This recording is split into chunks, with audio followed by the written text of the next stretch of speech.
Señores, gracias por estarnos acompañando en esta mañana de hoy. Oiga, hace un par de días hicimos un video donde le explicaba lo que yo estaba viendo por delante para el mercado, ¿no? Y resulta ser que por ahí en el chat Wilmer me puso que estaba que como yo decía, a él también le parecía que el mercado estaba muy líquido, decía él, y que entonces la pregunta es dónde poner el dinero, ¿no? Aquí hay un error de concepto de la liquidez de los mercados. Lo que yo dije es que todo el mundo estaba metido, o sea, que las bolsas estaban subiendo porque todo el mundo estaba metido en las bolsas, porque el capital ahí lo querían poner a trabajar, porque no estaban dispuestos a ponerlo a trabajar en otras cosas que fueran, por ejemplo, sus propios negocios. Entonces, esto hacía que aumentara la posibilidad, bueno, de tener, ¿no?, a lo que es los mercados sube y sube, ¿no? Y que el problema cuando tienes a todo el mundo de un lado es que puede venir un colapso posterior, que es muy probable. Esto de hecho es la contraparte de un mercado que está muy líquido. Es más bien la idea de un mercado que está tendiendo a perder liquidez y de forma acelerada. Entonces, para entender mejor cómo funciona el tema de la liquidez, lo más fácil es pensar en qué es la liquidez, ¿no? ¿Qué es cuando decimos esta empresa tiene líquido o no tiene líquido? Lo más líquido que hay en el mundo es el efectivo, los billetes, las monedas. Eso es lo más líquido, ¿no?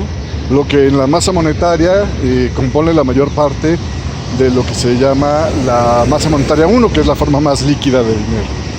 Después de ahí ya vienen otras formas de tener dinero que son un poco menos líquidas, pero que siguen siendo altamente líquidas. El siguiente instrumento después de los billetes y las monedas más líquido que se puede determinar es, sin lugar a dudas, los cheques. Un cheque firmado es casi como tener dinero. De hecho, es tan casi como tener dinero que lo utilizas para hacer pagos, ¿no?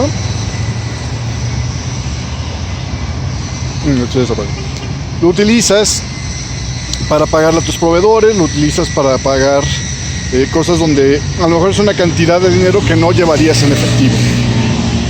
Esa es la siguiente forma más líquida de tener dinero. Entonces, la convertibilidad en dinero, la capacidad de que yo tenga un activo y lo pueda convertir en dinero, determina qué tan líquido es. ¿Sí me explico?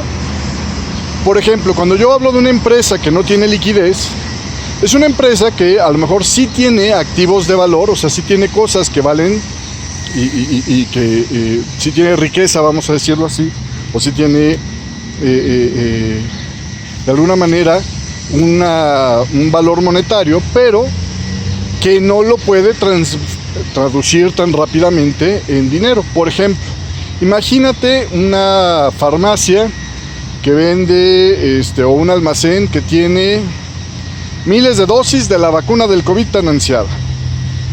Bueno, finalmente eso, aunque ahorita todo el mundo lo podría querer tener, no es tanto como tener monedas. No puedes llegar y decirle, oye, te doy 2 frasquitos y dame, no sé, 1 kilo de jamón serrano, yo qué sé, ¿no? Estaría bueno el trato. Pero bueno, ¿por qué? Porque pues, simplemente no es tan líquido. ¿Es algo que vale? Pues sí. ¿Es algo que es deseado por la gente? Pues sí.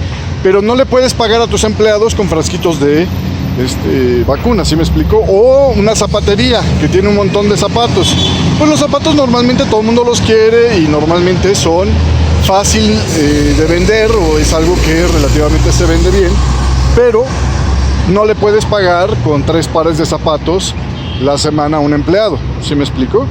Entonces, si no tiene dinero para las nóminas, el dueño de esa zapatería puede decir, tengo falta de liquidez. O sea, sí tengo dinero, tengo bienes que valen dinero, pero no son tan fácilmente convertibles en efectivo en este momento, y por lo tanto no logré tener el efectivo que necesito para hacer mis pagos.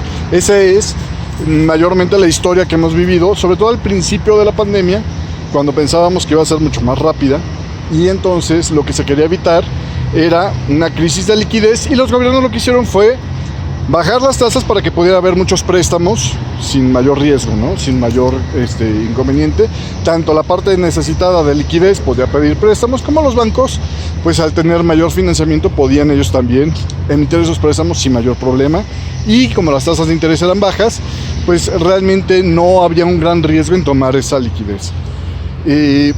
Lo mismo pasa con los mercados. Si yo tengo un mercado, por ejemplo el de acciones, donde es fácil que si yo tengo una posición, si yo compré un activo XXX y lo quiero vender en un momento porque ya quiero cerrar la operación, puede encontrar una contraparte, puede encontrar a alguien que diga, ok, yo lo compro a este precio.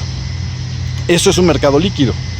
Cuando tú tienes un activo que todo el mundo lo está comprando y hay solamente compradores en el mercado, el activo empieza a subir de precio de forma, digamos, acelerada, porque no hay mucha liquidez, porque no hay muchas partes del otro lado queriendo vender ese activo. ¿Sí me explico? Y entonces cada vez hay que ofrecer más dinero para poder comprar el activo que te interesa. Lo mismo pasa cuando todos los que tienen ese activo quieren salir a vender al unísono. Va a ser un mercado poco líquido porque no va a haber muchas contrapartes interesadas en comprar ese activo, porque todo el mundo lo quiere vender, no lo quieren comprar. ¿Sí me explico? Entonces, la condición de la que me refería yo en el video de hace un par de días, hablaba más bien de un mercado que está tendiendo a perder liquidez, o que está en vías, en camino para perder liquidez, y esto puede ocasionar otra cosa, que es el cambio brusco de precios, que se llama volatilidad. Cuando los precios cambian de forma muy abrupta, es un mercado muy volátil. Por ejemplo, el Bitcoin es un mercado que tiene pocos participantes en comparación con otros mercados, y es un mercado que, por lo tanto, pues no tiene tanta liquidez y por lo tanto es mucho más volátil. Por eso ves, a diferencia de las monedas, donde normalmente un movimiento ya normal serie son es de 0.5, 0.7%, en el Bitcoin estamos hablando de movimientos en un día a lo mejor hasta de un 10%, ¿no? Es precisamente por lo mismo, por la falta de liquidez, que se exacerba la volatilidad de ese activo. Espero que estos términos de liquidez y volatilidad te queden más claros. Nos vemos en la próxima.